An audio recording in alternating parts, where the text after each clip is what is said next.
Welcome to Combat Zone 360, where we discuss everything military.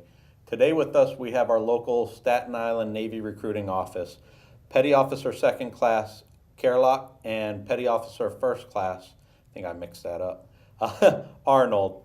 Thank you for joining us today. All right, thank you for having us. Yes. Thank you. So I know I mixed up your guys' ranks a little bit. I know you're Petty Officer First Class, right? That's correct. And you're Petty Officer Second Class. So Yes. tell me a little bit about that. What is the difference between? Well, Petty Officer First Class is just an advanced rank. I am an E6 Petty Officer in the United States Navy, so it, again, is first class. You know, it's something that you earn, you got to take an advancement, and that you work up to. Oh, okay. So you would be considered a E5? Yes. Okay, which is one rank below his. Yes. Okay. So that's a lot of good information for our viewers. And one thing I like to do for our viewers is I like them to get to know our guests on a personal level. Not the Navy person, but where you grew up, what you went to school for, you know, how far you made it through college, any sports in high school, that type of stuff. Okay, all right. Well, my name is Brian Kerlock. I'm originally from Charlotte, North Carolina. Born and raised, you know, country boy. You know, grew up with 4 boys. You know, I'm used to the backyard grind, you know, riding the bike throughout, you know, how I did as a childhood. I went to high school, graduated high school back in 2004. I actually got accepted to Clemson University for architecture, but I turned that down because you know, I wanted more out of life, you know, and plus I really didn't have money for college. So the Navy was kind of like the best thing. So my uncle was in the Navy, and so with that, I remember having a conversation with my uncle very well, and he kind of convinced me into joining the Navy. So I enlisted into the Navy. Nice. Now, while you were in high school, did you play any sports, have any hobbies, any clubs or anything? I myself actually did not play sports at all in high school, you know. A lot of people kind of, you know, were surprised when I say that, but throughout high school and throughout school itself, I actually worked. You know, I come from a single-parent home, so, you know, my mother was big on working for, you know, what we wanted. So I worked throughout high school. I still had hobbies, you know. I mean, I still played sports with my brothers. I would go over to my grandmother's house. That was like a big ritual thing to do every weekend. Okay. We would go over a house, I mean, and you know, kind of earn a good living. We were doing, you know, I was doing working in the yard, I mean, fixing things, you know, just kind of always just being around my grandmother, you know, as far as growing up. Yeah, I know grandparents are a huge part of life. Big time. Oh, yeah. Big time. I know when I grew up in New Jersey, I lived with my grandmother for a year there while my dad was stationed in Quantico, Virginia, and I just never wanted to leave. Yeah. I really enjoyed it. What about you? Well, I'm Petty Officer Jesse Arnold. I'm originally from Oahu, Hawaii. I went to Kapolei High School. I graduated in 2012. I've been in the Navy for a little over 5 years now. While I was in high school, I did play sports. I wrestled all 4 years, and I did a little cross country, a little track, some judo, but wrestling was really what I was into. Played 6th in state, not really too bad, but I mean, I guess in Hawaii wrestling is really big for females, so yeah. I would say I did pretty good. At least I placed, right? There you go. That's all that matters. But hobbies, you know, I like to go to the beach. Being from Hawaii, that's all we do. Every weekend we go to the beach. We body surf, bodyboard, surf, all types of stuff. Even just have cookouts on the beach. So that's what I enjoyed being in Hawaii when I was stationed there. I mean, the beach was free. Yeah. We were at the beach every weekend. When the surf was high, we weren't working. You know, and I had a lot of fun there, going down to the city, Waikiki, Diamond Head, going hiking in the volcano. You know, a lot of different things. What were your favorite beaches in Hawaii to go to? So being from the west side, I love Yokes, right? It's Yokohama Bay. Also, Nanakuli Beach Park. You know, it has a very nice shore break, and Sandy's. Sandy's has an amazing shore break. One of the most dangerous on the island, though. Oh, wow. So it is like the most touristy island, right? That's where a lot of people from the mainland visit. But yeah, they usually all go to Waikiki. Yeah. You know, the locals, we like to either go to the North Shore or the West Shore. Yeah, we were always told don't go to the west side. Don't go to the west side. And, you know, I remember, it's a funny story, up in Turtlehead Bay. I was up there with my wife and my nephew, and we were out there swimming. And the funny thing was, is we were out there enjoying our lives, having a great time. And all of a sudden, my wife freaks out in the water. She thought a dead fish popped up next to her. Come to find out, it was an actual turtle's head. Just like popped up, Wow. seen what was going on, and went right back under, and she freaked out. Yeah, you get to play a lot with the sea life up there. That's a fact. Now I know in Hawaii they don't do north, south, east, and west. Do you know what do you know how it is? It's How just, I guess it's just east and west. well, yeah, because what do they do for north and south? It's like mountainside or whatever. Oh, that's what you mean. Yeah. Oh, so I mean we do. When you give directions in Hawaii. Yeah. So I can't remember. I haven't been there in a long time, but I think it's Mauka and Kai, right?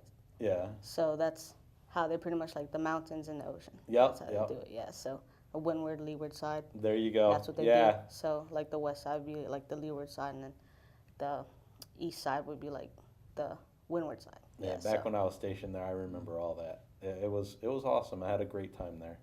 And you grew up with 4 brothers, or 4 of you guys total? It was 4 of us total. 4 of you total? Yes. All men, huh? All men, yes. Oh my goodness, you guys must have gave your mom a handful.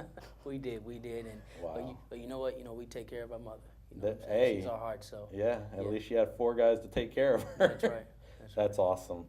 That's awesome. So, what really drove you guys to join the Navy? I mean, I know people have different reasons why they join, but what were your guys' reasons? I mean, I guess, what kind of led me in that direction was my uncle at first. Okay.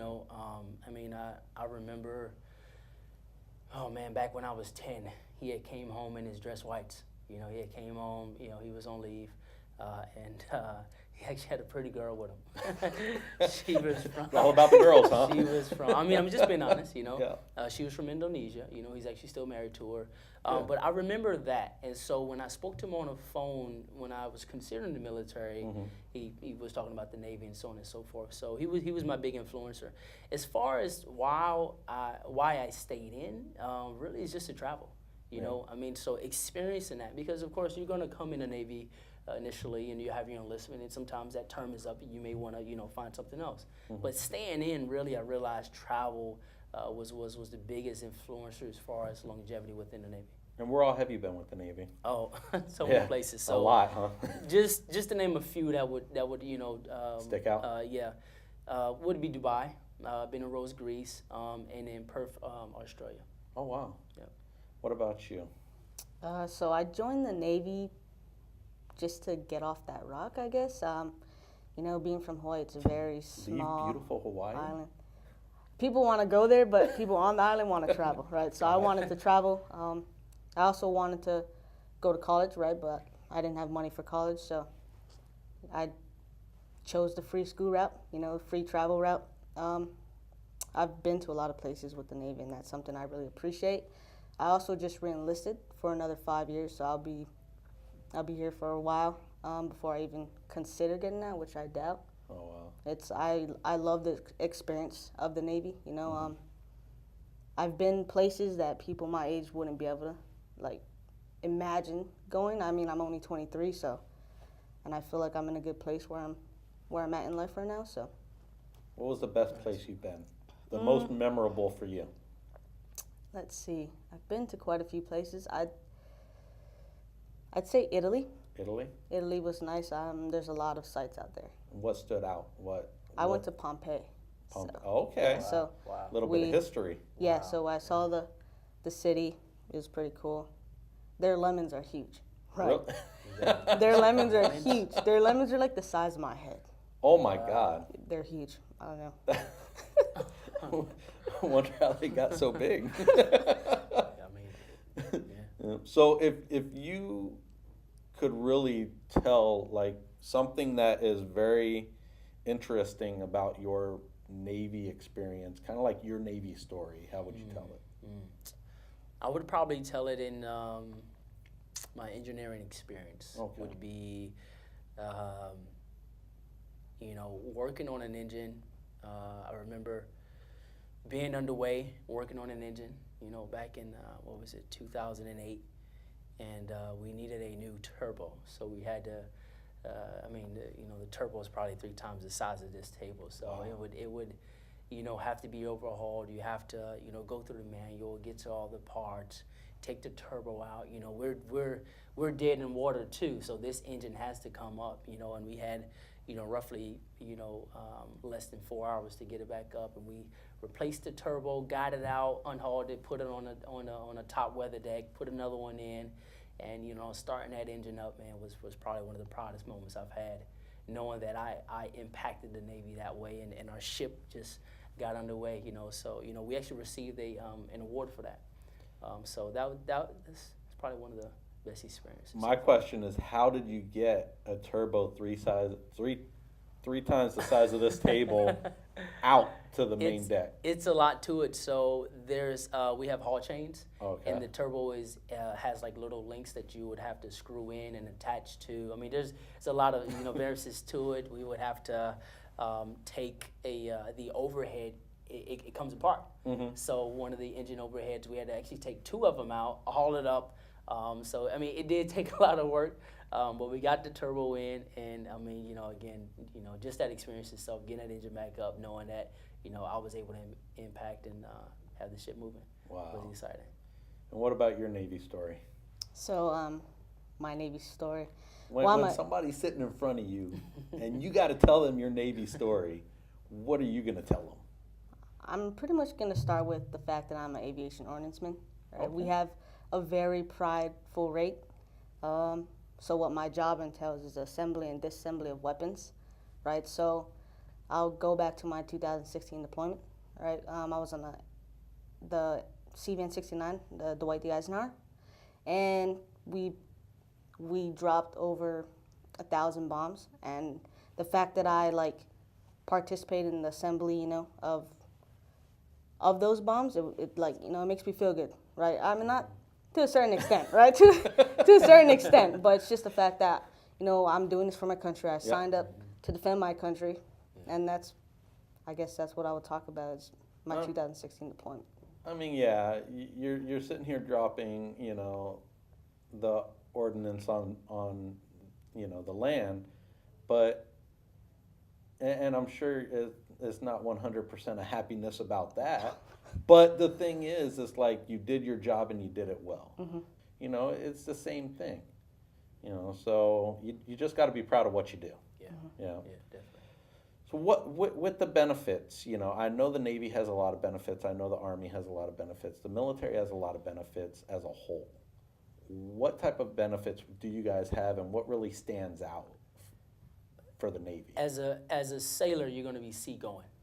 Okay. That's different than all the other branches. You're going to be haze gray and underway. What we talk about, What's that? What's that? Okay, so you learn this in boot camp. Sailors belong on ships. Ships belong at sea. Haze gray and underway is the only way to be. So that's I carry that pride in my heart.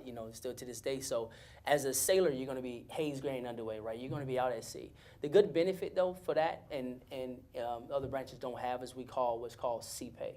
Okay. So it's actually an allowance that you're going to receive on a monthly basis that goes up every 6 months, and it starts off at $50, and it'll actually go up. So as long as you're attached to that ship for the certain amount of years, you're going to get a benefit of going to sea.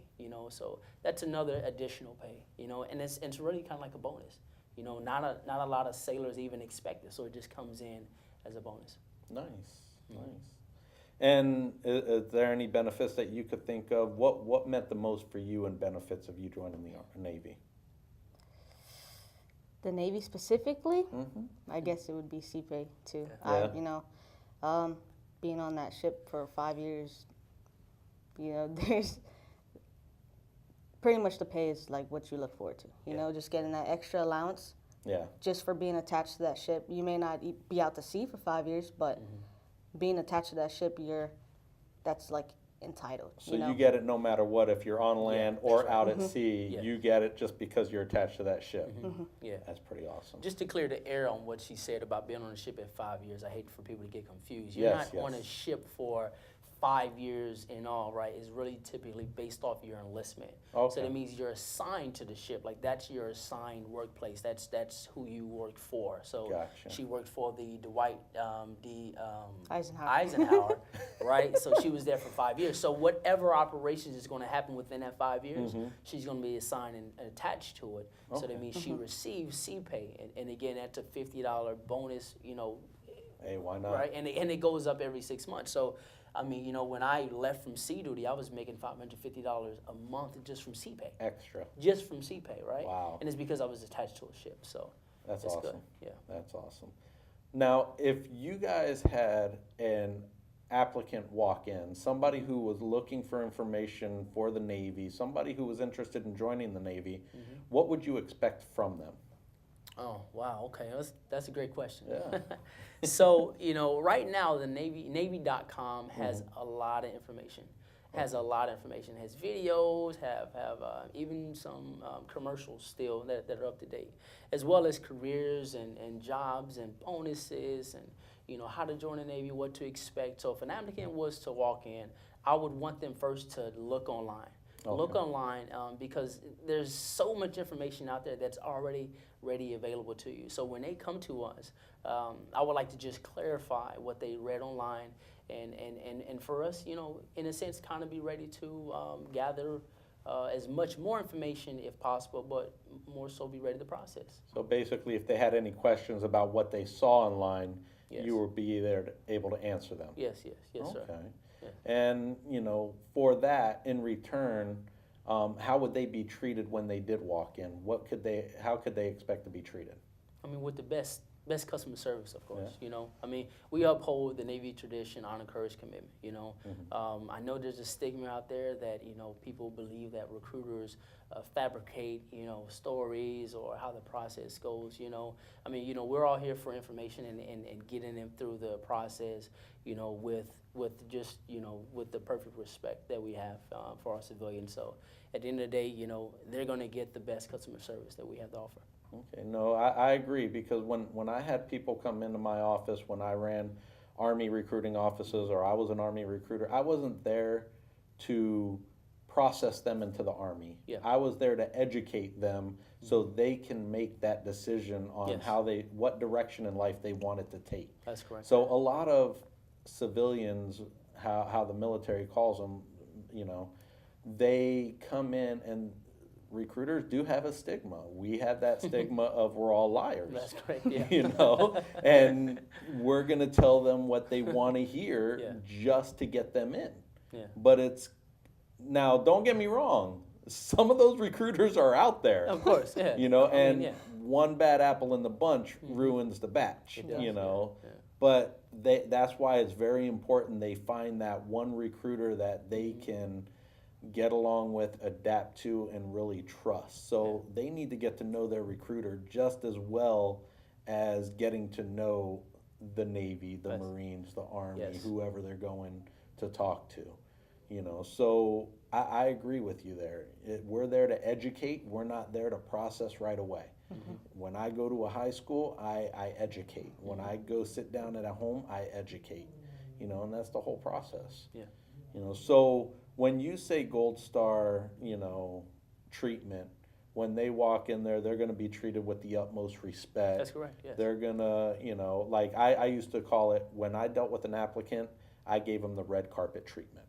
I picked them up, took them to the processing center when they needed to go. I dropped them off afterwards. If they needed something, my phone was turned on 24/7, 7 days, Anytime they needed to get a hold of me, they were able to. Yes. Because we're not just recruiters, we're mentors also. That's correct, yes. Yep, so that's something I really agree with, And when they go into boot camp, I know they have to be at a specific physical level before they ship. With the Navy, what is that level? So our level is real basic. They would have to at least do male and female 16 minutes and 10 seconds of a mile-and-a-half run. Push-ups and sit-ups are actually going to vary based off their age, but the run is going to be standard. So again, at 16 minutes and 10 seconds, they have to do a mile-and-a-half run. Okay. Yeah. And then once they're done with boot camp, what is their physical training tests?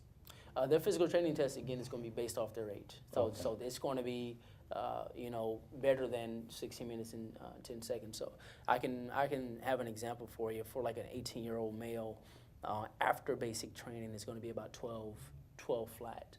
Have to do a mile and a half run in less than 12 minutes. Okay.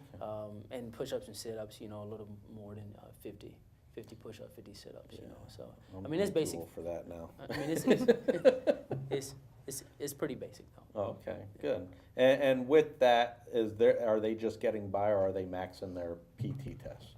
They're just getting by. Okay. Yeah, just I don't want to tell you that.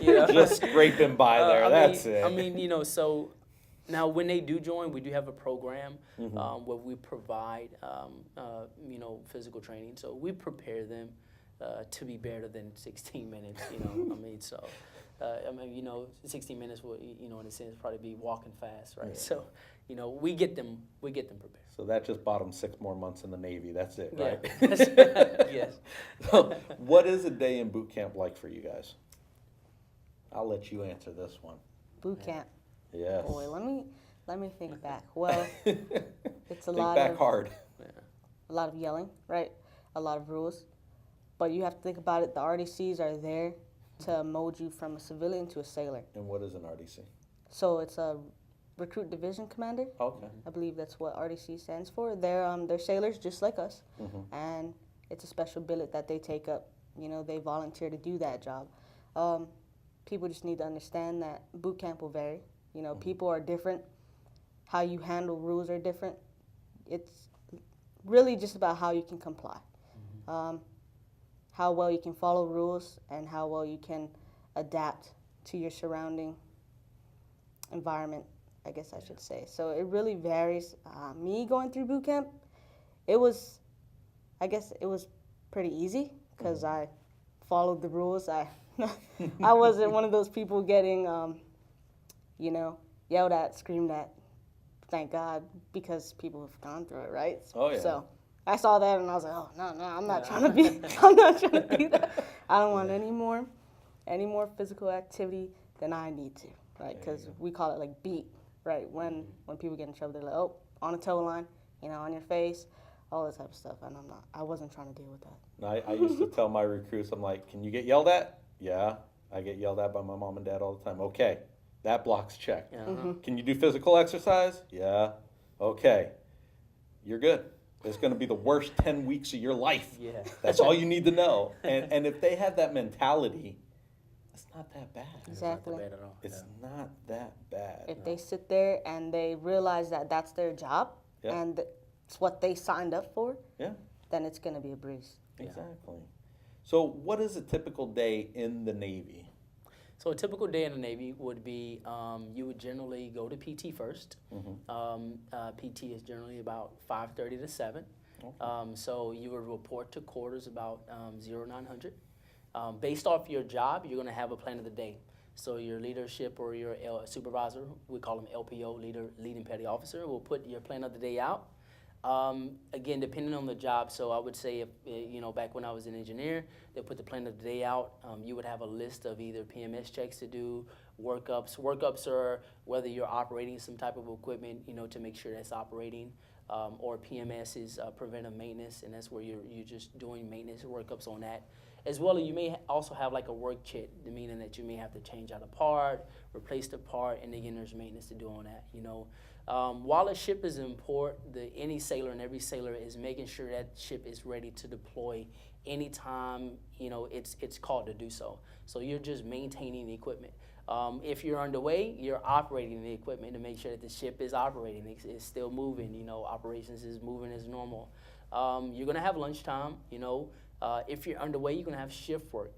So you may be on a 5 and dime, 5 hours on, 10 hours off, or you may be on 8 and 16, so 8 on, 16 off, however it may happen. And you'll have, liberty call. If you pull in port, you go out at sea. If you're underway and you don't, you'll be off work.